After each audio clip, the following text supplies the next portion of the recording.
Bueno, estamos aquí ya en, en nuestro directo de todos los días para hablar de arte, para hablar de cultura, para hablar de mercado, para hablar de artistas.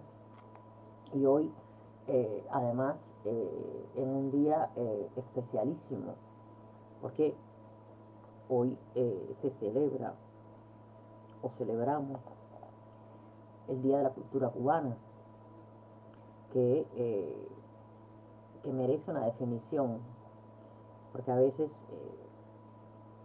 incluso ya en la isla se llega a pensar que la cultura cubana es aquella de los que están allí. Y yo creo que no es así, que esa cultura es la cultura de esos españoles que fueron a Cuba y que se encontraron con esos amerindios o indígenas antillanos que estaban ahí, y fueron esos africanos que fueron traídos también a Cuba, y fueron ese momento de población china que llegó, y que nosotros somos justamente un constructo complejo, cultural muy complejo, no porque cada una de esas naciones, etnias, razas, eh, se separara en nuestro país a manera de diferentes tipos de, de poblaciones, sino porque justamente se misturaron y crearon entre todas ese concepto tan polémico que es la transculturación. Y más que mestizaje, nosotros somos una transculturación, somos un gran caldero donde se fueron cociendo los elementos más importantes de cada una de las culturas que allí llegaron, los judíos que también estuvieron, y nos conformaron como lo que somos hoy. Y yo creo que eso es importante que lo tengamos en cuenta, porque desde un principio eh, todo lo que se ha querido llevar como un evento nacional eh, surge eh, básicamente la universalización de, eh, de la universalización del cubano. O sea, el cubano porta, o el criollo porta, que son los ya nacidos allí, fruto de todas esas mezclas, porta una, una trascendencia cultural diferente, porque es el reservorio de todas las culturas que lo conformaron. Porque cultura no solo es arte, música, teatro, danza. Cultura no es solo los que investigan sobre estas manifestaciones. Cultura es todo lo que nos conforma, desde lo culinario, lo religioso, lo, eh, lo costumbrista, lo rural y lo urbano. Eh, Cultura es todas las generaciones que han ido pasando y que han dejado su impronta en, eh, en ese concepto de cultura. Cultura son todos los que hoy están, y son todos los que estuvieron y ya no están, porque no están en la tierra. Cultura es todos los que nos hemos ido, pero seguimos formando parte de esa cultura. Yo creo eh, que es, gracias Víctor, porque justamente había empezado a hablar de eso. Yo creo que cultura es un término complejo, un constructo muy complejo, y en el caso de esta singular chispa en el mar, es muchísimo más complejo todavía. Y yo creo que hay un nacimiento de una nación, pero que no se puede evaluar como algo nacional, porque no se gestó, nuestra cultura no es una cultura genuina, Nuestra cultura, que no quiere decir que no sea válida, nuestra cultura no es más que la unión de todos aquellos que participaron en el proceso de concreción a través de los años de, nuestra, y no quiero decir ideología, porque ideología ya me parece una palabra que incluso a veces hasta despreciable, pero sí que conformaron nuestra cosmovisión, nuestra forma de ser, nuestra manera, y que no está en la piel, ni está en que tu abuelo fue español y el mío fue africano, no, está en que todos nosotros somos todos a la vez, porque, porque nos une algo más, o sea, nos unen creencias religiosas a unos y tenemos pieles distintas, nos unen profesiones y amores, eh, teniendo formas distintas de concebirlo, nos unen honestidad, nos une algo que allí donde lleguemos, allí donde estemos, nos hace diferentes, nos hace diferentes. Y eso lo sabemos cuando nos vamos, justamente. Es ahí donde empieza a arraigarse verdaderamente ese concepto, porque empieza a decantarse, empieza a eliminarse toda esa monserga existencial, ideológica, política, y tú empiezas a hacer como un vino de reserva. Y te das cuenta que eso que está en ti, que se mantiene en ti, a pesar de adoptar nacionalidad, de ciudadanía y de también querer y adoptar a los que te adoptan cuando llegas, esa esencia es la que verdaderamente conforma la cultura cubana. Eso que queda de ti es lo fuerte, y eso que queda de mí es lo que está en ustedes y está en cualquier persona, aunque no lo sepa, aunque lo vulgarice, aunque lo trivialice, aunque lo reconduzca por otros caminos, es lo que está verdaderamente dentro de nosotros. Eso es la cultura cubana. La cultura cubana no es una tierra, la cultura cubana no es una isla, la cultura cubana no es un poder. La cultura cubana es aquella que sigue viva donde exista la esencia pura de un cubano. Hoy, por primera vez, se cantó el himno nacional, un himno de libertad, de igualdad, de fraternidad. Fue compuesto por un masón, y esa bandera que ondea en Cuba es una bandera masónica. Toda ella en sí, todos los símbolos y los colores, es, eh, es legible por los que participamos o, en cierto, o somos hijos de la viuda, o es decir, todos los que somos masones. Y sabemos lo que eso significa. Por lo tanto, eso también significa que esa bandera que está clavada ahí significa universalidad. Y aunque se haya tratado de reducir todo a coyunturas, se haya tratado de compartimentar la historia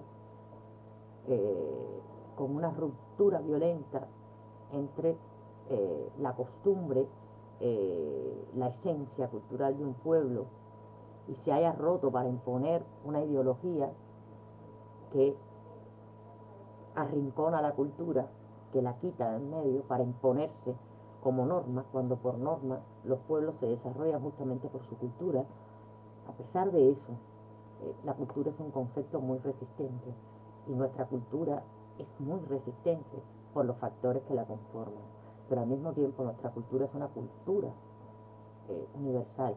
Por eso, y quizás es así, y es hasta para bien, todos los intentos que se han hecho incluso desde el arte, de un arte nacional, de una literatura nacional, nunca la modernidad asociada siempre en Cuba al concepto de lo nacional fructificó. Porque no ahora, sino nunca, porque Cuba no es una cultura hecha para ser nación, sino Cuba es el producto, la cultura cubana es el producto de ideas y de pensamientos y de combinaciones y de cábalas y de orisha y de santos y de muchas cosas que no es precisamente nada que tenga que ver con un discurso ni ideología. Y de ahí que el arte que más haya justamente expresado ese, ese sentimiento, es ese arte que se aleja de la viñeta de lo nacional. Entonces eso es importante que lo tengamos en cuenta y que yo no quería soslayar hoy porque creo que es importante que todos, eh, como casi todos los que siempre están, de alguna u otra manera, y creo que casi todos, eh, querramos o no volver a Cuba, nos interese o no algo de allí, tenemos que saber que llevamos la semilla. Eso está. Y no está en lo visible, no está en la piel, no está en el baile, no, está en la esencia propia de cada cubano, en nuestra conformación, en nuestra idiosincrasia, que no han podido arrancar nunca a ningún cubano, sea de más o menos nivel cultural, lo exprese más vulgar o más culto, esa esencia existe. Esa esencia existe. Y no es que exista una falta de originalidad en nosotros, no es que no seamos, somos diferentes, pero no somos autóctonos. No somos un producto netamente nacional. Perdón.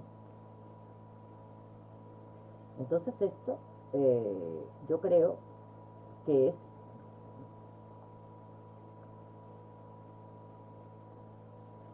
muy importante que lo tengamos todo en cuenta porque eso nos brota nuestra forma de mirar, nuestra forma de entender, nuestra forma de traspasar barreras de tristeza, de nostalgia, de recuerdos, de incluso en aquellos artistas que están aquí, que no puedes visualizar directamente una tendencia específica. Incluso el mismo Puig, si Puig muchas veces retirara los títulos, no sé, podría ser incluso cuando hace escenas, más o menos que la gente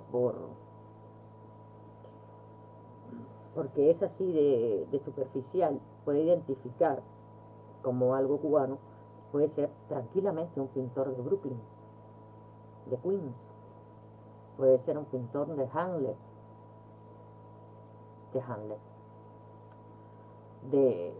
de cualquier barrio neoyorquino, o incluso de cualquier, puede ser una expresión de cualquier artista auténtico que viva en la Quinta Avenida, da igual, pero no existe. Y esa es la verdadera trascendencia de nuestra cultura, que no somos universales, porque además ese himno y esa bandera fueron hechos bajo el lema Liberté, Igualité, Fraternité, que es lo que nos une a todos los hermanos del mundo, a todos los que queremos el bien de la humanidad, aunque a veces haya que puntualizar en alguna región y actuar con más incidencia. Esto quiero que lo tengan claro porque yo creo que es así. Yo verdaderamente he retomado mis raíces cubanas después de muchos años de ausencia. y he retomado la esencia, no lo superfluo, la esencia. Incluso es una cosa curiosa, yo en Cuba nunca bailé, nunca bailé música popular, música de salsa, y después de mucho tiempo aquí, pues un día me arranqué a bailar, y bailaba perfectamente. Y yo le decía al que estaba bailando conmigo, yo no sé bailar. Me dice, ¿cómo que no sabes bailar? Si estás en la misma rueda. Yo no sé, yo nunca he bailado. Porque uno, eso se va asentando, se va asentando y brota en el momento correcto, brota en el momento donde tú te alejas de todo el ruido que te han producido, ese sonido que te, que te confunden, y realmente lo que queda es lo verdadero. Es como si fueras tirando superficialidades por el camino. Entonces eso yo creo que es importante, que lo tengamos en cuenta. No por nada, porque yo insisto en que nuestra plataforma es una plataforma de artistas.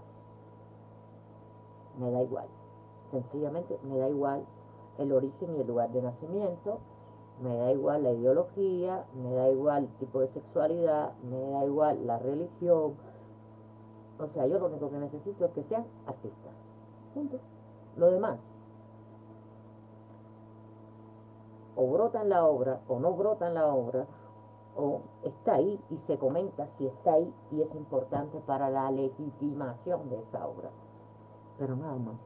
Entonces, quiero decir esto porque hoy he enviado muchos mensajes desde Facebook en distintas claves de sol, de fa, de todas, recordando que, y voy a terminar con esto, que cultura es de todos, y que, como decían aquellos versos de que si la bandera era rota en pedazos, pues yo digo que si la cultura la quieren romper en pedazos, esos mismos muertos que trabajaron, que hicieron, y muchos murieron por esa cultura, también van a levantar los brazos para sostenerla. Y la vamos a sostener también de donde quiera que estemos, aquellos que sí consideramos que pertenecemos a una cultura, y a una cultura universal que no vamos a dejar que muera. Entonces, quería empezar con eso porque creo que es importante, por lo menos para mí era importante decirlo, yo no sé si para vosotros es importante escucharlo, para mí es importante, es muy, muy, muy importante decirlo. Y porque es muy triste ver mensajes en tu Facebook donde dicen, a ver si un día estamos en el lugar donde nos merecemos. Y yo creo que coloqué una respuesta fría, ni excesivamente emocionada, ni feliz, ni soberbia. Y dije, eso es por supuesto, aunque yo tenga que arar en el mar. Y si aro en el mar puedo morir, pero solo muerta dejaré de arar. Entonces yo creo que eso es un poco lo que quería expresar, ¿no? Porque yo a veces también necesito expresar cosas. Exactamente, María. Yo también soy una persona, yo soy de donde nace, vive y muere la libertad, porque nace, vive y muere conmigo. Yo soy una patria para mí. Yo soy mi propia patria. Es decir, no tengo ningún problema porque tampoco tengo amo. Entonces, yo soy de donde siempre existe la libertad. Yo soy un ser libre. Y si no puedo ser libre, no soy. Así de claro. Entonces, vamos a empezar resumiendo un poco lo que hemos visto del ranking, porque hoy vamos a entrar en otro tema que es el mercado en la mente, porque todo esto va teniendo una trascendencia que vamos a ver que va colapsando.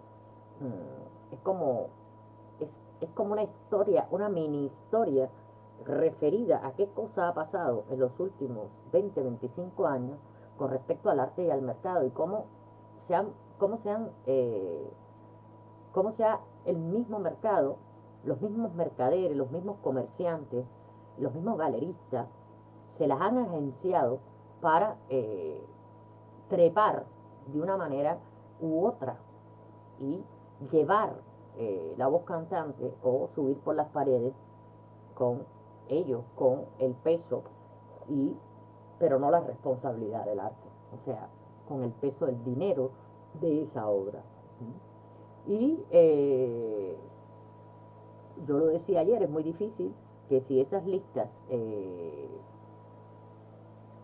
se concientizan como que son dictadas por el propio mercado, esas listas que no tienen que ver con el mercado, lo que hablábamos ayer, eso que hacen, esas inauguraciones que hacen en las casas de subasta, esos homenajes, las listas, todo eso, es muy difícil que el público tienda a alejarse de eso. O sea, va sembrando, porque es todo un hábito, todo en la vida es cuestión de un hábito, cambiar un hábito por otro. Pasa que aquí el problema es que los hábitos, para cambiarse, necesitan un ritmo y necesitan ¿cómo pudiéramos decir? Una repetición consciente, de una mente consciente, para eh, lograr esos impases.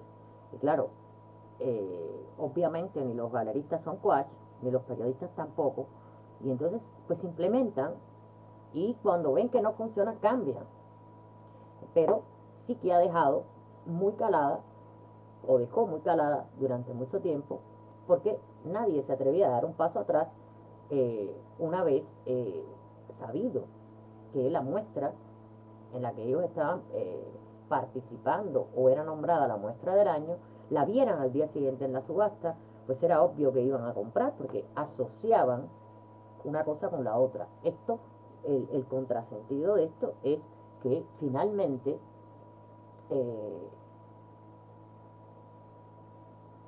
el intento de obtener legitimidad simbólica por, por las casas de subasta, cuando ya le llegó el momento en que tenían que hacerlo porque lo demás ya no funcionaba, eh, en lugar de ser inteligentes y tomarlo como algo dado, o sea, no manipular, no jugar, no hacer trucos, hicieron tan evidente y tan evidentes esfuerzos performáticos para llevar esa idea adelante, que lo que hicieron justamente desarrollaron un síntoma que hoy se finaliza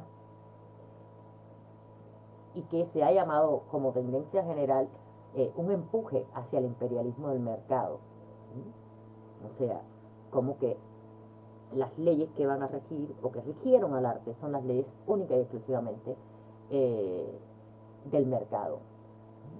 Entonces esto tiene, es un contrasentido muy fuerte porque impuso durante mucho tiempo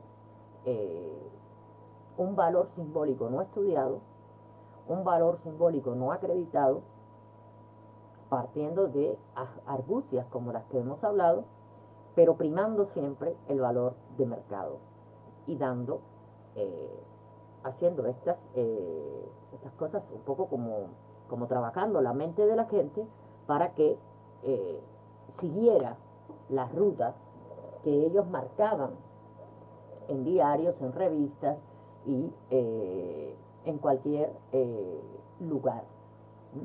Y fueron han sido tan,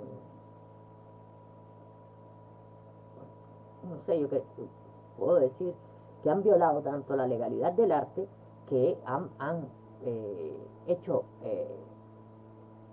en espacios institucionales, sin mencionar que es una propuesta comercial. Y eso en el momento no parece malo, por esto que le estaba diciendo, porque la gente da por hecho que si a Cindy Sherman le hacen un homenaje y hacen una muestra y la nombran la muestra del año, pues si a los 2 días se está subastando esa obra, bueno, pues eh, eh, el caos no tiene, a las personas no le da lugar, no le da tiempo a reflexionar, le da tiempo a unir los cabos como mejor les va, ¿no? No, esta mujer es la artista del año y esta mujer le están haciendo tantos homenajes, incluso le van a hacer una subasta, con lo cual esta mujer está en un ranking altísimo. Y a eso hay que sumarle los coleccionistas de Cindy Sherman, por ejemplo, que también van a estar ahí intentando sostener el valor de esa obra. No ya tanto en comprarla, sino en sostener el valor con la compra que van a hacer esas nuevas personas que incursionan y que se guían justamente por estos manuales absurdos, ¿no? Eh, de, eh, de una subasta que se disfraza como un museo. Esto es ilegal, vamos, completamente ilegal. Porque habría que anunciar que es un homenaje porque se va a celebrar una subasta y porque consideran que es una artista que ha sido muy cotizada, muy tal, o sea, establecer lo mercantil, aunque se le haga un homenaje. Esto ha sido una violación. Y en el caso de la exposición de Sherman, la hizo la casa de subasta, que por el informe que estaba mirando, no sé si va pronto a bajar, ya no a tener positivo, sino negativo. La hizo Sotheby's. La hizo Sotheby's. Porque lo primero coló con Christie, con Roberta Smith, porque ella lo daba por natural, el valor simbólico. Pero yo creo que otros intentos lo que han hecho es intentar apropiarse, intentar la supremacía del mercado, aunque no se vea, disfrazándolo de un valor simbólico, justamente por el hecho de hacer un homenaje o nominarla, la artista del año, o nominar su exposición, la muestra del año. Entonces así, claro, era un rebufo permanente de los mismos artistas, dentro de los cuales ponían a girar a la próxima celebridad que estuviera en el medio de esos grandes artistas que sí y realmente han contribuido a la historia del arte y son grandes artistas, porque Cindy Sherman, además de que es una artista que admiro mucho, es una buena artista, es extraordinaria. Como lo es Barbara Kruger, también. Son artistas que, como Judith Chicago, en el caso de mujeres, ¿no? Que se le da menos importancia y menos homenajes, salvo que, como Cindy Sherman, esté dentro de los 1000 artistas de 2020, de 2000 a 2020, en el número 1 del ranking de venta. Ahí no importa el sexo, ahí no importa la raza, ahí importa que vende mucho. Pero con todas estas, todos estos panoramas, sin ser honesto, porque no es que no lo hagan, parece estupendo, pero con la honestidad de plantear de que esto es un homenaje, porque va a haber una acción comercial.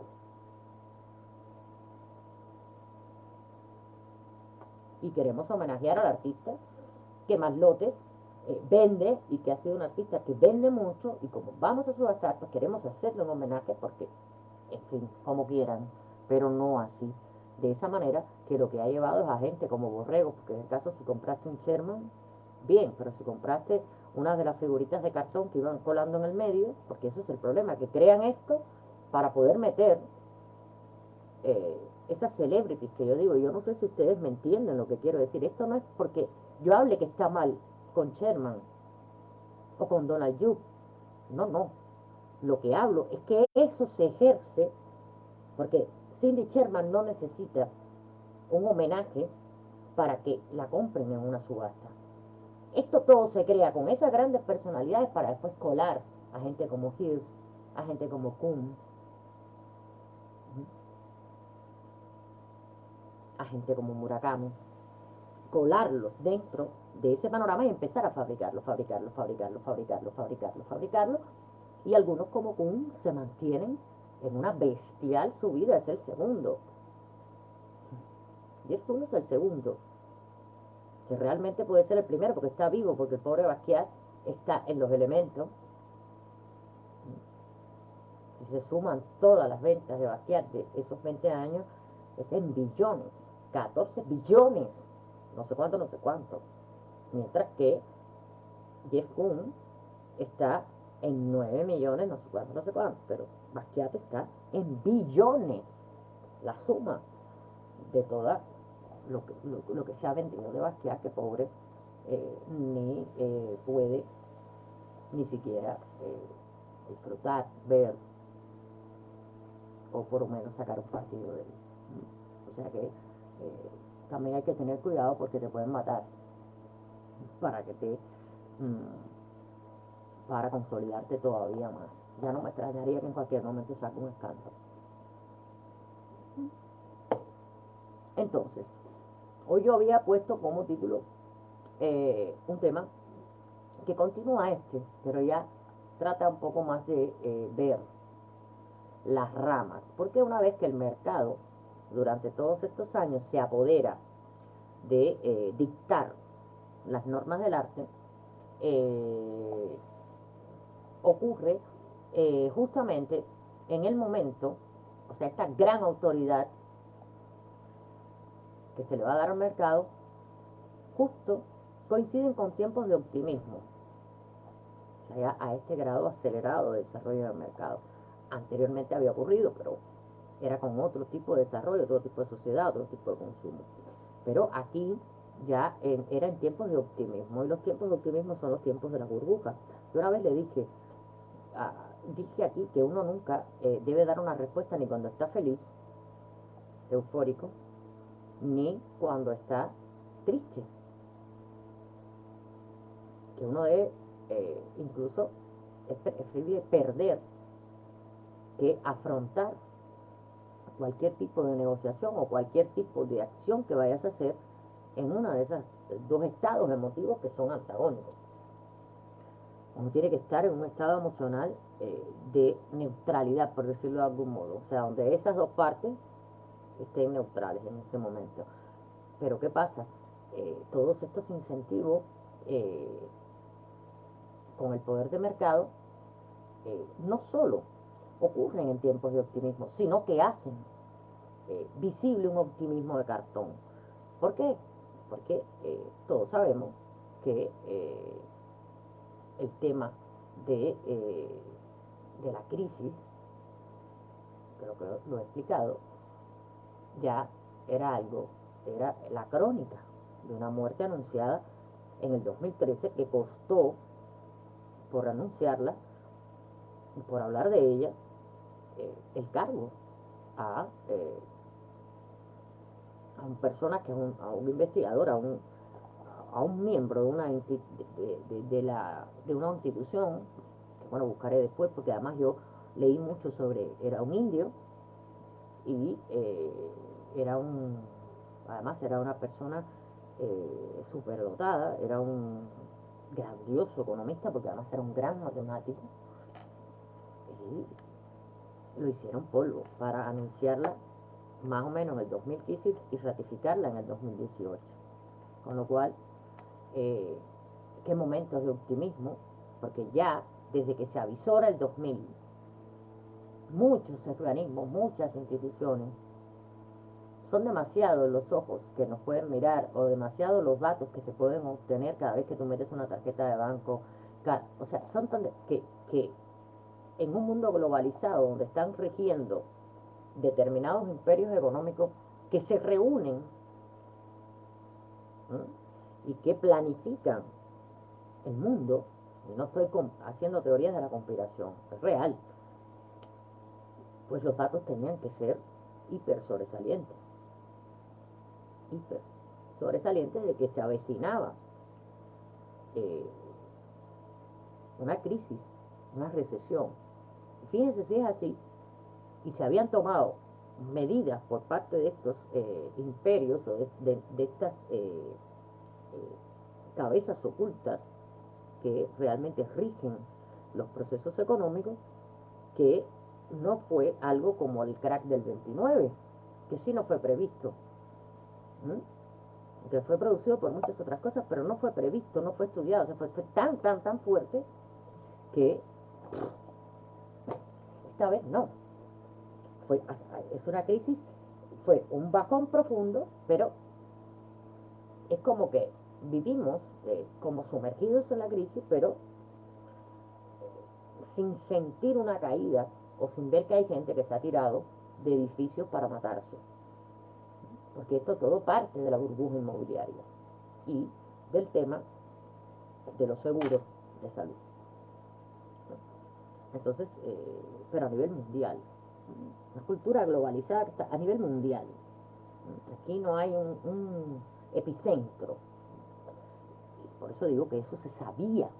Pero se trata de pintar, porque la gente que controla también, la gente que está metida en el mercado del arte, también son personas que participan en estos concilios papales para ver hacia dónde se van a dirigir las políticas económicas, las políticas políticas y las políticas sociales. O sea, saben con muchísima antelación qué ocurre y cómo se juega el tablero. Es así. Y vuelvo y repito, no estoy en ninguna teoría de la conspiración, y sí me leí el Club Bill Builder, y sí creo que realmente existe, y sí creo verdaderamente al periodista lo que cuenta, pero vamos a salirnos de ahí. Es obvio que eso existe.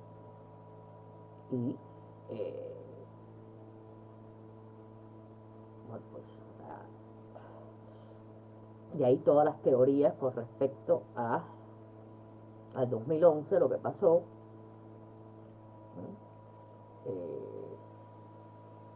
y a la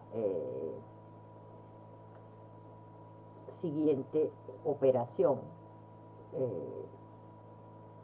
justificada en este acontecimiento que la verdad que hizo temblar la piel, no solo los cimientos económicos del mundo, sino que puso la alerta sobre muchas cosas. Pero a continuación de eso se desata una guerra justamente en sitios donde se movía uno de los principales recursos económicos y recursos monetarios, que es el petróleo. Comienza. Entonces eso está ahí, no lo sé, ni quiero saberlo, porque yo esas teorías me las guardo, pero es cierto que ocurrió, y nos dolió, y nos pareció monstruoso, pero ocurrió. Y es cierto que últimamente también se está actuando, el radicalismo está actuando con una autoridad y una prepotencia que yo creo que es bastante problemática. Porque bueno, espero que todos los que están del lado de allá, de cualquiera de los dos lados, se hayan enterado de lo que pasó con un profesor en París, que ha removido la conciencia europea y que tiene muy indignados, nos tiene muy indignados a todos. Porque es horrible, lo que le pasó fue horrible. Realmente yo no daba crédito. Pero todos estos desarrollos, y volvamos otra vez, yo les pongo para que vean el optimismo que hay detrás de esa escenografía optimista que el mercado apura y pone para que no se caiga. Con este poderío y ese optimismo, o sea, donde la gente, cuando hablamos de momentos de optimismo, es momentos donde la gente está comprando.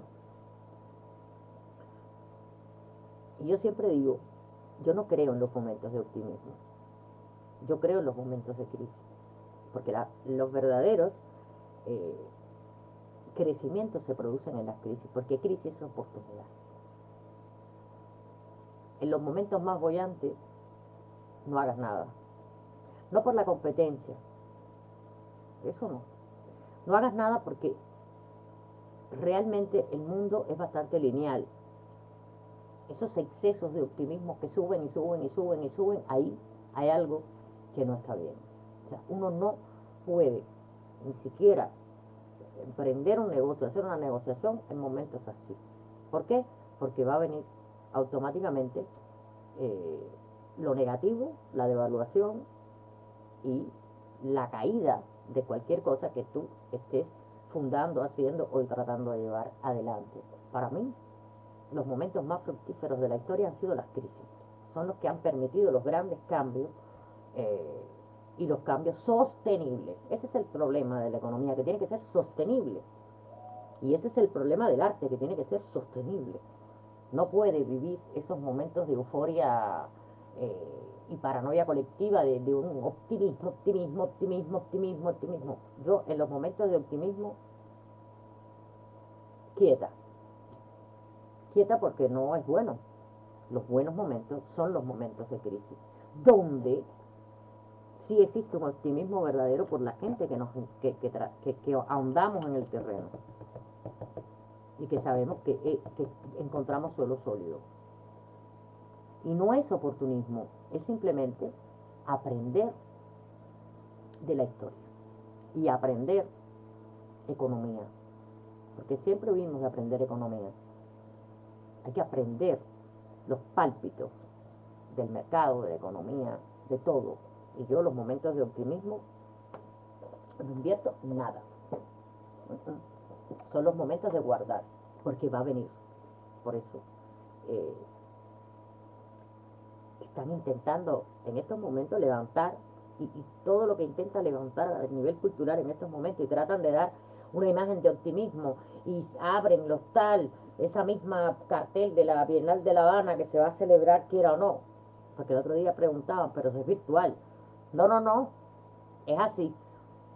Todos esos momentos es prepárate porque estamos apurando el final de la copa. Entonces, y estos momentos no son momentos de optimismo, pero es que antes tampoco lo eran y se vivía como una ilusión de optimismo. Y las ilusiones de optimismo, cuando son exageradas, una cosa es la bonanza, una cosa es la normalidad, y que existe una cierta bonanza a picos elevadísimos de salario, picos elevadísimos de todo.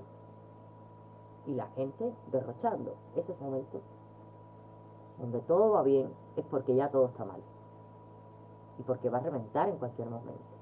Y eso es algo que deben tener en cuenta ya para la propia vida, incluso para su productividad.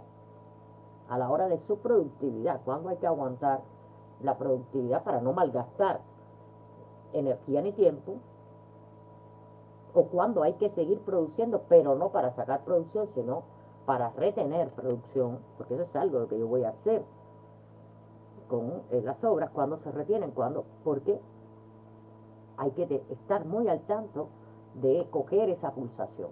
Y eso es importantísimo.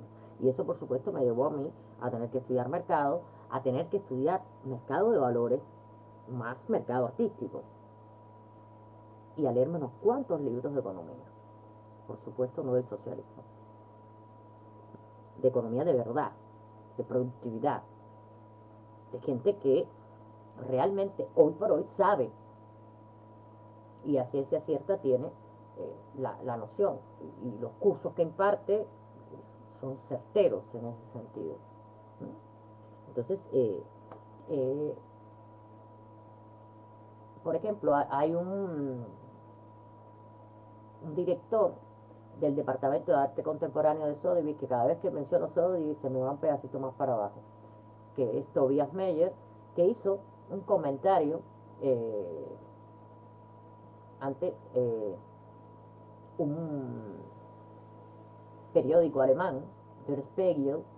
Él fue entrevistado porque además él se consideraba lo consideraban como un subastador estrella, lo designan. Y él lo entrevistaron sobre el boom del arte, ¿no? en esos momentos, y él afirmó tranquilamente, así, que las obras más caras eran las mejores.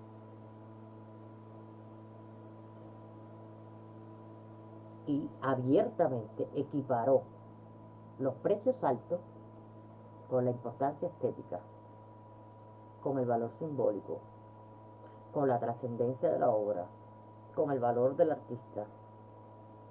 O sea, las obras más caras son las mejores. O sea, ya se llega a un punto en que se entrevista a un subastador para que dé opinión sobre el arte. Por eso hablo del mercado en la mente. Porque ya todo lo que se empieza a expresar es expresiones mercantiles. Y tú oyes y oyes y oyes y oyes y oyes eso. Y claro, si tú estás sumergido en el estudio de la historia del arte, pues te pasas por el forro lo que pueda decir el Señor, porque sabes que no es así. Pero las personas que no lo están, porque ser coleccionista no significa ser un experto en arte, ni significa bajo ningún concepto conocer de la historia del arte. Generalmente la gente que colecciona algo es especialista en ese momento de algo. Especialista no, se ubica en ese momento. El resto, lo de adelante y lo de atrás, no le da importancia. Y esto es importante. Un coleccionista que colecciona. No, perdón, a ver si me vuelvo a resfriar. No. Es que aquí hace mucho frío ya. Y pon la calefacción, quita la calefacción. Entonces, un coleccionista, ah, perdón, un coleccionista eh, puede ser un coleccionista sin ser un especulador o ser un inversor, pero está centrado en algo que le gusta, y eso lo vimos, pero vamos a volver a hablar, otra vez vamos a retomar para empezar las próximas charlas. En otro momento vamos a hablar otra vez de los tipos de coleccionistas, para refrescar, porque ahora están muchísimo más preparados para escuchar hablar de coleccionismo, para escuchar hablar de posmodernismo y para escuchar hablar de muchas cosas. Entonces, gracias. Eh, Cuando este hombre abiertamente en un periódico como Der Spiegel eh, habla de esto así descaradamente en un momento, claro, donde él se consideraba el rey, él era el rey de las subastas.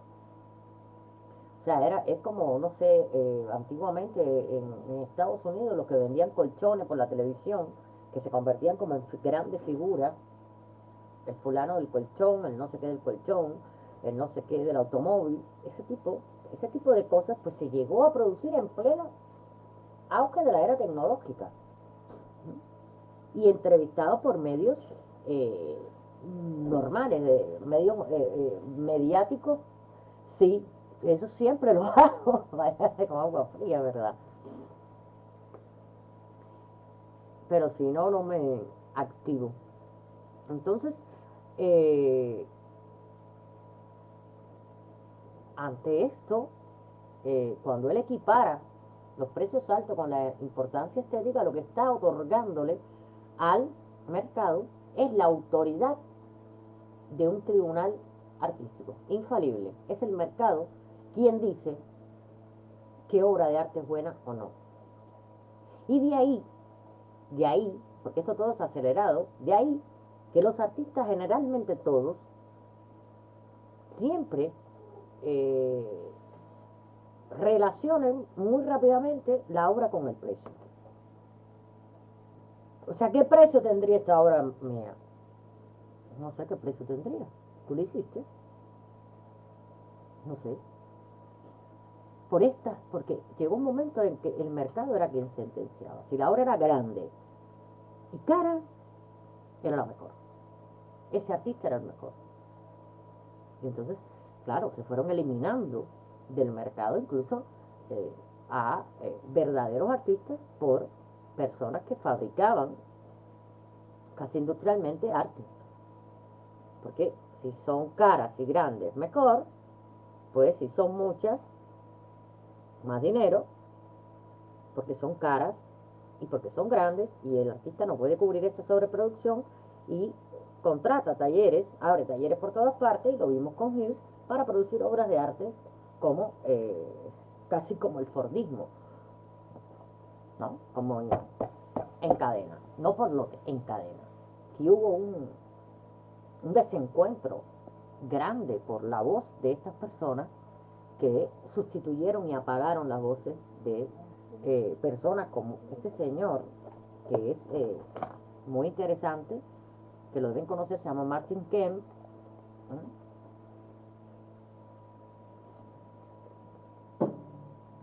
que es un estudioso de Londres. Es muy interesante. Este es un libro del arte contado de forma un poco amena. Él es profesor catedrático de Oxford, doctor, por supuesto, fue, y pues es una de las voces que también se alzó contra todo esto, porque él es muy, muy teórico y muy moderno además a la hora de enfocar este tema del arte contemporáneo. Pero evidentemente este señor Mayer, pues, era como si fuera él el dueño de la metro. Y realmente lo que menos va a importar es que Mayer demuestre o haga exposición soberbia de sus propias creencias, que en última instancia tú las puedes disculpar como una deformación profesional, ¿no? Si eres subastador, pues tú te asocias al precio, ¿no? Y después pues, está deformado profesionalmente, ¿no? Para él no existe otra cosa, él no conoce de valor simbólico, que es curioso que no sea así, porque muchos subastadores son también muchas veces coleccionistas, pero de ahí que le estoy diciendo que los coleccionistas muchas veces no conocen. Los coleccionistas que coleccionan una época, un momento, no conocen el arte, no son el Barón Thyssen, la mayoría no. Coleccionan algo o con preciado valor económico o porque coleccionan eso, pero eso está circunscrito, ya cuando lo sacan, está circunscrito a su colección. Y ese es el mundo en el que vive esa obra, esa pieza, vive en esa colección, sin hacer ninguna instrucción de pasado, proyección, nada. Y esto es muy legítimo, claro, también teniendo en cuenta que haya un subastador que tenga una deformación profesional por justificarlo de alguna manera. Y podríamos ver que decir que bueno, lo que él dijo no es nada trascendente ni importante. Pues sí lo es, porque lo que interesó de esta entrevista fue la falta de preguntas críticas de parte de los críticos de Der Spiegel, que sí eran conocedores de arte, y que brillaron por su ausencia en este caso. Esta fue una entrevista bastante, que movió bastante, o sea, fíjense que ellos van dando palos, palos, palos, o sea, y esto ocurrió también en el 2006, miren donde empieza a generarse todo o sea, y qué rápido se desarrollan todos estos procesos. Incluso lo de Cindy Sherman, lo que habíamos hablado de Donald Yu, todo esto ocurre en un periodo muy corto de tiempo. Lo que pasa es que ocurre en diferentes puntos y con diferentes casas de subasta, pero y con diferentes artistas. Y es mucho lo que hay que abarcar por sitio. Pero los propios críticos del periódico no le hacen ninguna pregunta que es en quienes de verdad, eh, que eran quienes de verdad deberían hablar sobre cuestiones artísticas. Y jamás hicieron una oposición, lo publicaron tal y como estaba, a esta elevación del mercado al estatus de criterio absoluto. Así quedó definido con este señor, por encima de cualquier logro estético. Y además, lo peor es que esta entrevista, esa falta de profesionalidad de esas personas que trabajaban para el arte, no generó ni la más mínima protesta. Con lo cual, estamos hablando de una conspiración o de una estrategia a seguir, con mucho dinero por medio, porque sabían que cualquier dinero y todo este campo de publicidad, que parece que no es publicitarse, iba a ser devuelto con creces por toda esa escenografía de optimismo, por el mercado como rector de criterio artístico y tribunal absoluto, por la masificación de los coleccionistas, que en este momento ya empiezan a surgir gente que quiere comprar para invertir. Entonces, claro, si hay alguien que le dice lo más caro es la mejor obra, pues se supone, como además todo el mundo siempre dice, no, el arte es como el vino, mientras más viejo, más vale. Pues dice, pues esta obra es grandísima, si me costó esto, cuando pase más tiempo, porque esas son las lógicas con las que la gente no cuenta. Hay gente que no compra un cuadro porque le gusta. Hay gente que compra un cuadro para invertir y está pensando en cómo se va a duplicar. Como si estuviera comprando un bien raíz, una propiedad, un piso. Cuando podrían invertir en eso. Pero ¿qué pasa ahora? Ahora el mercado de bienes raíces está en el fondo del pantano. No se está moviendo nada, absolutamente nada. No se vende, no se compra. ¿Por qué? Porque toda esta crisis viene justamente de una burbuja inmobiliaria.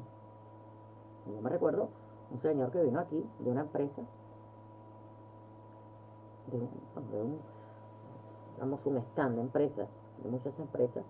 Él era un multimillonario ya en esa empresa. Estaba invirtiendo en bienes raíces, lo soltaba como si fuera, pues yo supongo que ahora se debe estar cortando las venas, porque no sé qué va a hacer. Claro, a él no le llegaba el gusto para el arte, solo había que verlo con el peluquín. O sea, si eres antiestético contigo, hermano, ¿qué vas a ver en arte? Siquiera no te va a atraer, porque además es un hombre muy machista y a los machos no les gusta el arte, obviamente. Eso también circula,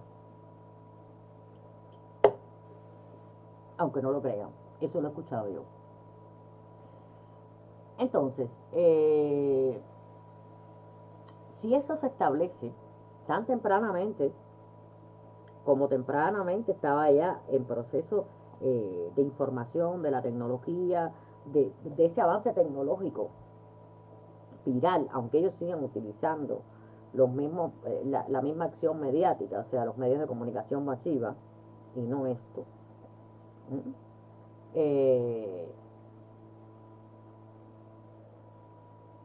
La gente y muchos críticos y muchos estudiosos se ponen a pensar que es como si ellos previamente, en este caso, en esta entrevista y llevándolo ya a un renglón general, si hubieran acordado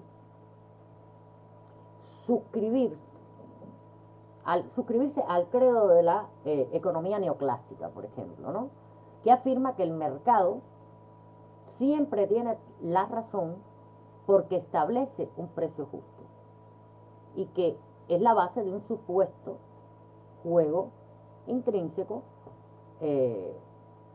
libre, entre oferta y demanda. Esa es la economía neoclásica. O sea, el mercado es quien tiene la razón porque siempre establece un precio justo. Entonces, seguimos hablando de precios Y ahí empieza a decaer toda la calidad artística de todo lo que se estaba moviendo en el mercado, porque son problemas de precio. Y quien dictamina es un tío que valora porque la obra sea cara, grande, entonces una obra es la mejor, ¿no? Está en manos de personas acostumbradas a dialogar o a hablar en otros términos, pero que pasan a ser los términos con que se mueve el arte. Y es eso, o sea, que es en la base, eh, como he dicho, un juego libre entre la oferta y la demanda. Supuestamente libre entre la oferta y la demanda. Porque en este caso no es así. Ante una oferta elevadísima, hay una previa. Antes de elevar esa oferta, hay una previa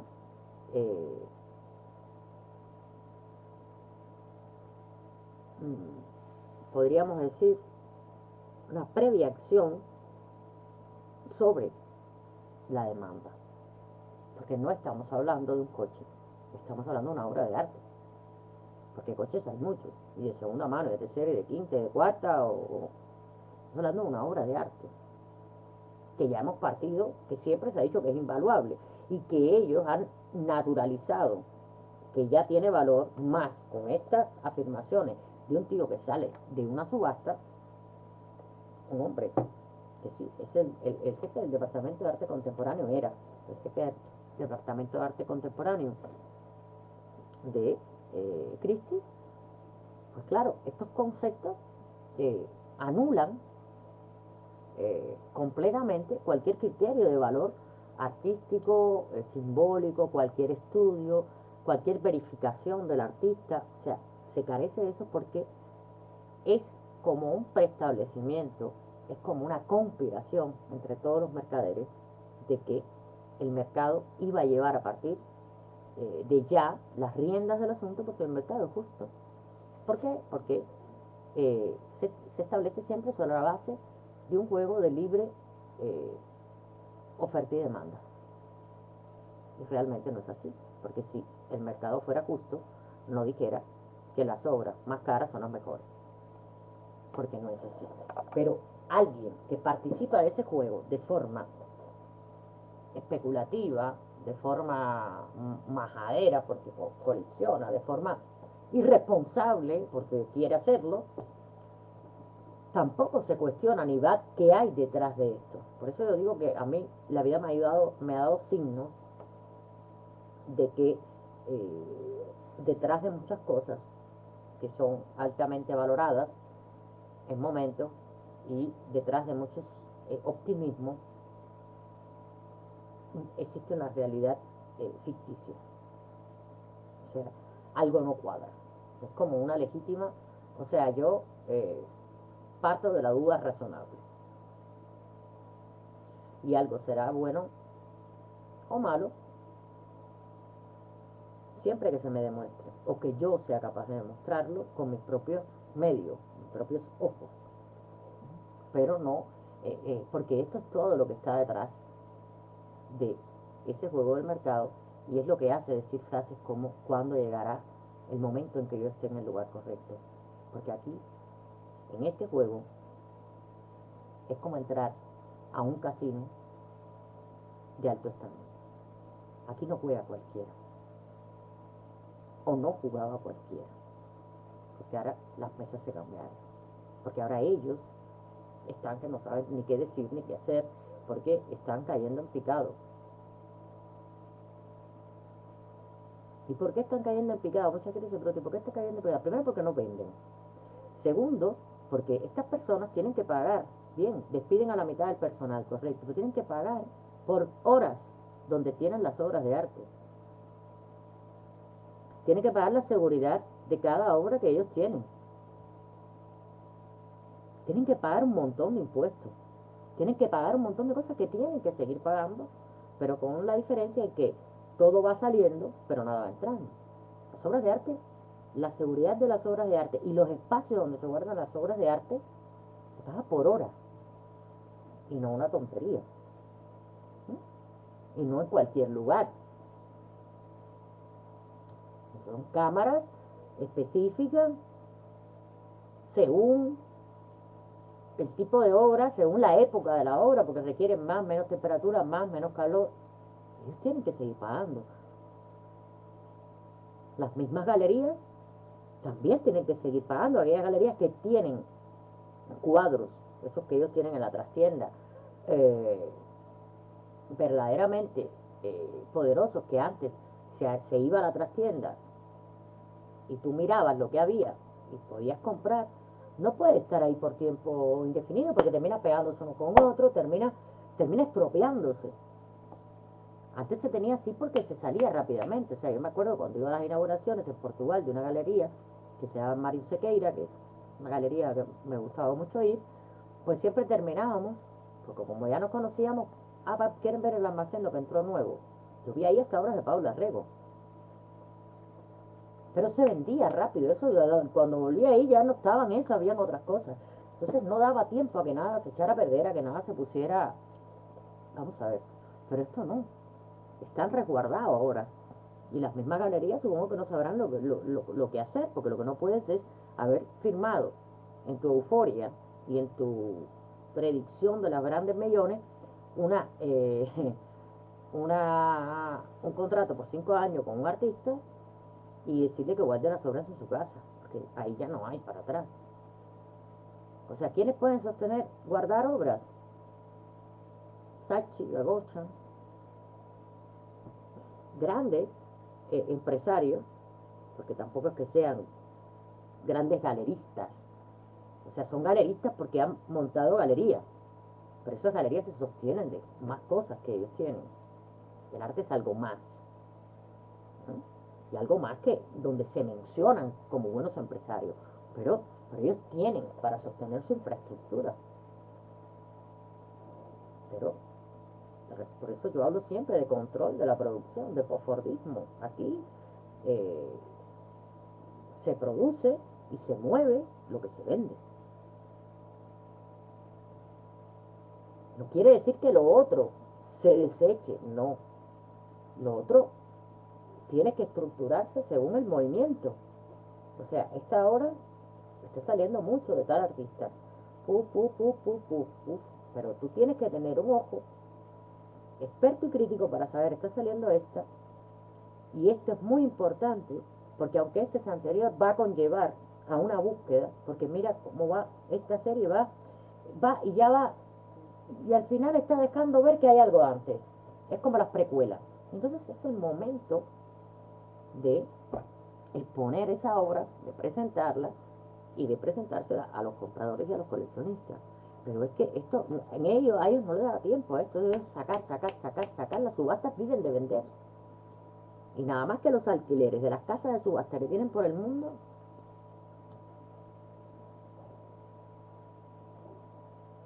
entonces la cantidad de servicios que ellos generan, tienen que seguirlos pagando.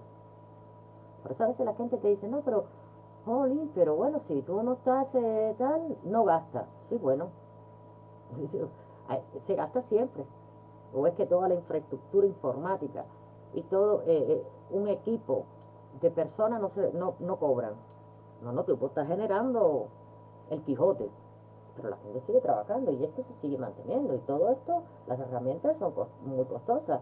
El alojamiento, otro hosting más, otro tal más. O sea, esto hay que seguirlo pagando.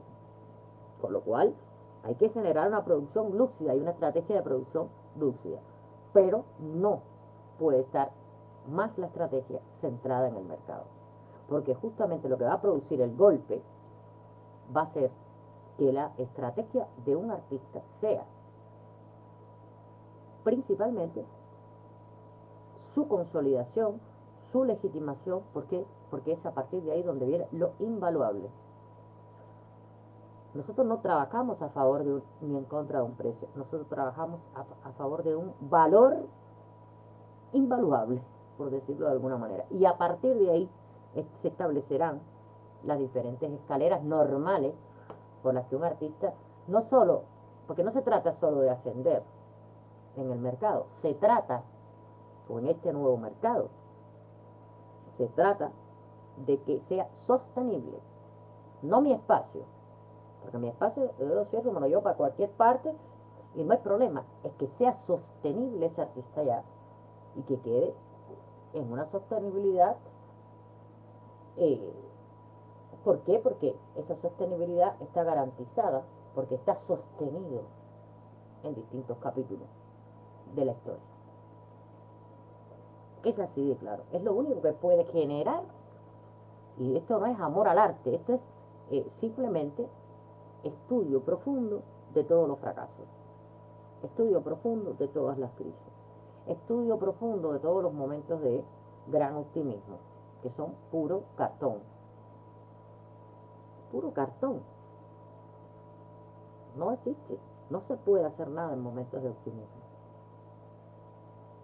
Y son momentos de los ojos puestos en un medio que va a arrancar como una nueva carretera, un runway, una pasarela nueva para marcar realmente dónde reside y cuánto vale tu arte. Y cuando digo cuánto vale, que las personas aprendan a distinguir que valer no es tener un precio. Esa es la cuestión más que estudiada, porque para repetir lo mismo en el espacio virtual no hago nada, porque es una porquería. Entonces eso es lo que ha traído la vuelta, la vuelta, la vuelta, la vuelta, la vuelta, la vuelta. Algo que te palpita, que tú dices, es esto. El pálpito es este, no es este, es este. Es algo que te va llevando y tú vas diciendo, y cada vez te afirmas más, es este, tiene que ser este la forma. Porque todas las otras formas se caen, no se puede jugar. Aquí no se puede mentir, aquí no se puede crear escenografía, aquí tiene que ser real. Porque en la sostenibilidad de mis artistas, bueno, de mis artistas, de los artistas que estén con los que yo me vincule trabajando, está también un aumento de mi autoridad y un aumento de la sostenibilidad de esa autoridad. ¿Mm? Porque no es soplar y hacer botella y ala, desaparezco. No, no. Esto implica, esto ya ha empezado a funcionar de una manera que ya no se puede parar. Ya esto no se puede parar. Y yo lo sabía con antelación que cuando se echara a andar ya no se podía parar. Y no se puede parar nunca. Esto es como una cadena interminable de trabajo creativo. Esto no para, nunca más. Y yo lo tuve muy en cuenta cuando me lo especificaron. Como todas las demás cosas que he hecho y que están. O sea, ya no paran. Tú estás dispuesta porque lo afrontas tú. Fundamentalmente, sí, claro. Porque yo cuento conmigo. Si hay algo que yo afronto es cuando cuento conmigo. Cuando tengo que contar con más gente, pero si yo contando conmigo sé que aunque tenga que no dormir, lo puedo hacer, o que pensando lo saco más fácil, o tal, yo no tengo problema.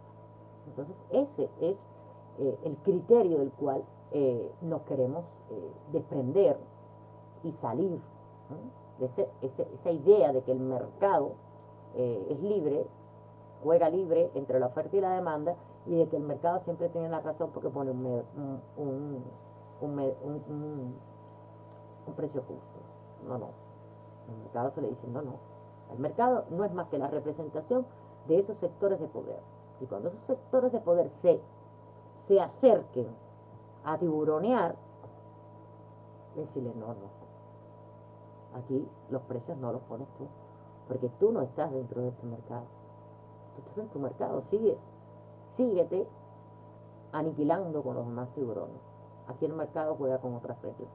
Aquí el artista tiene que estar legitimado, aquí el artista tiene que tener un trabajo, aquí el artista tiene que tener una preparación, aquí el artista tiene que tener un seguimiento.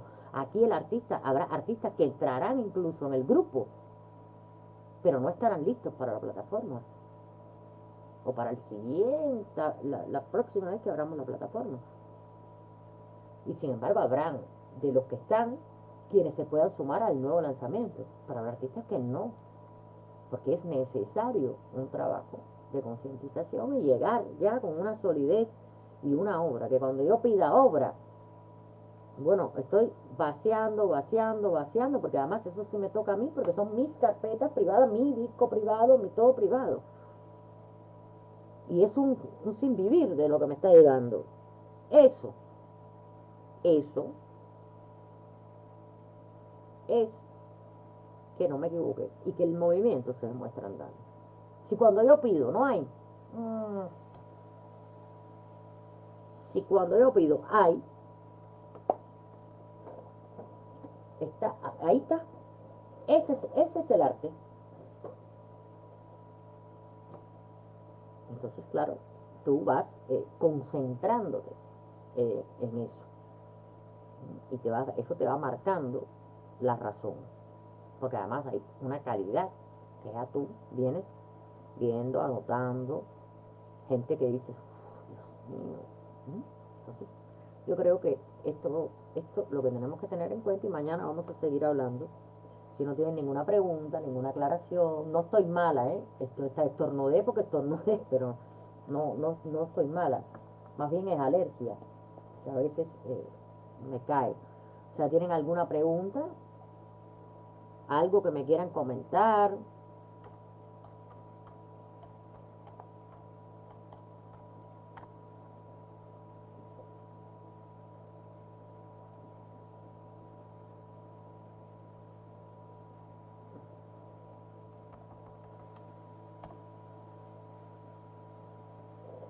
Bueno, voy a esperar un momento porque como no llega el momento al instante, no sé si es que no quiere comentar o que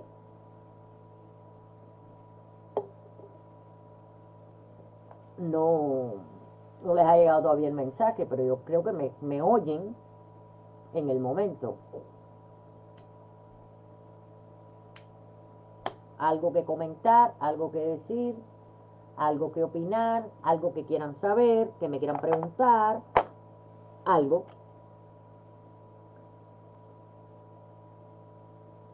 Bien. Para Henry todo está clarísimo. Entonces, pues, Puy ya habló. No sé si tiene algo más que decir. Brasil también. Está Delvis, está María Clever. Que María, si no dice nada, es porque, ok, yo lo sé. Y Puy también. Entonces, pues nada, recordar, seguir enviando y recordar que cada día que se levanten, repitan siempre más y mejor. Y hoy no será la excepción. Siempre más y mejor. Y hoy no es la excepción. Porque es lo único que nos va a permitir seguir existiendo. Pensar que el hoy es más y mejor. Porque mañana es más y mejor. Y porque siempre va a ser más y mejor. Del lado de allá y del lado de acá. Porque yo dependo de ustedes para poder hacer la parte que me toca a mí. Ustedes tienen la gran responsabilidad de hacer el arte.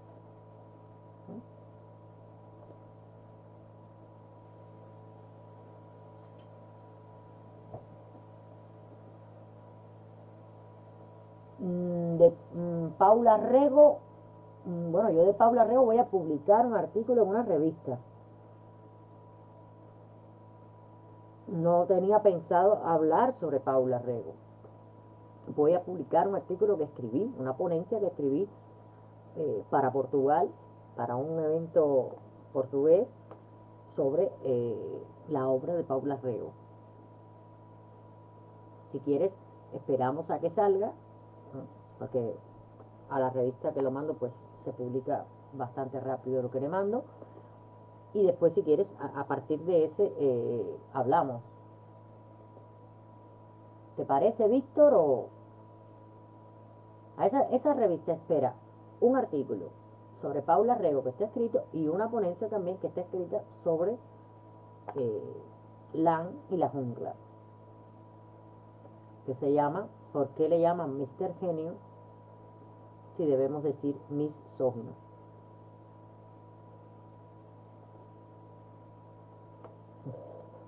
Y entonces, yo creo que se puede esperar a que estén los artículos, lo puedas leer y debatimos como quieras.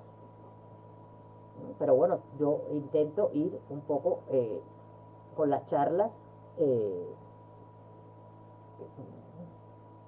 a la par de lo que voy diciendo. Sí, es una artista muy influyente, europea muy influyente, pero también hay una artista muy interesante, gitana, que tiene una obra espectacular, que yo la estoy ahora mirando e intentando encontrar bastante información sobre ella. He hecho ahora unos trabajos sobre Lorca, porque además trabaja en unos formatos gigantescos. Paula Rego ha sido una artista importante y una mujer bastante marcada, porque además trabaja en unos temas muy duros. La infancia, el maltrato, la esclavitud, o sea, pero sí que es muy interesante. Y bueno, sí, Avelina sí lo podemos hablar. Con Avelina estoy dispuesta a destrozar el libro.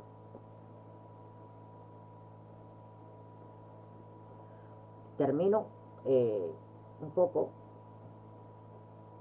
mañana termino esta orden de ideas y podemos entrar a hablar de Avelina Lecter y el tema del fraude del arte contemporáneo.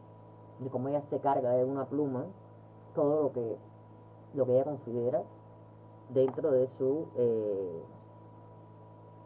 no de su autonomía, sino de su autoctonía, porque ella solo habla generalmente de artistas mexicanos,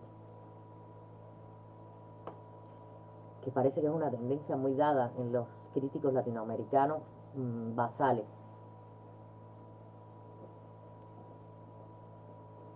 Cuando Avelina Lecter, mañana voy a terminar esta charla y pasado podemos hablar de Avelina Lecter. Pero mira, Víctor, él me pone ya, ¿vale? Pasado mañana hablamos de Avelina Lecter. ¿Te parece bien, hermano mío? ¿O no? Bueno, eh, es interesante también que la gente quiera cosas. Así que vamos a desmenuzar Avelina.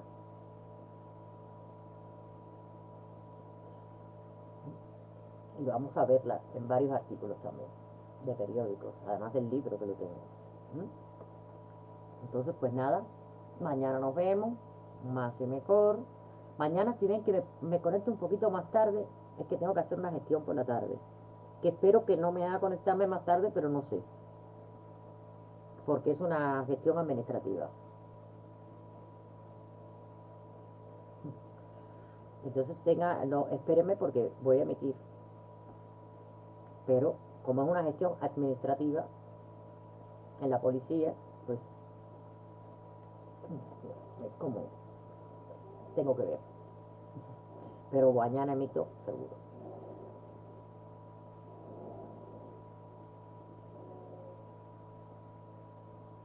Vale, Raciel, te lo agradezco, cariño. Después te toca. Y a María le tocará un día decir algo, porque ella sí es de una disciplina. Y el pobre Tommy también. Digo el pobre porque tampoco me pide nada. Pero sí que podemos intercalar una vez a la semana. Oye, ¿por qué no hablas de este tema? Pero no me pregunten de precios ni cosas. Pregúntenme de un artista. Un beso muy grande, cuídense mucho y nos vemos mañana.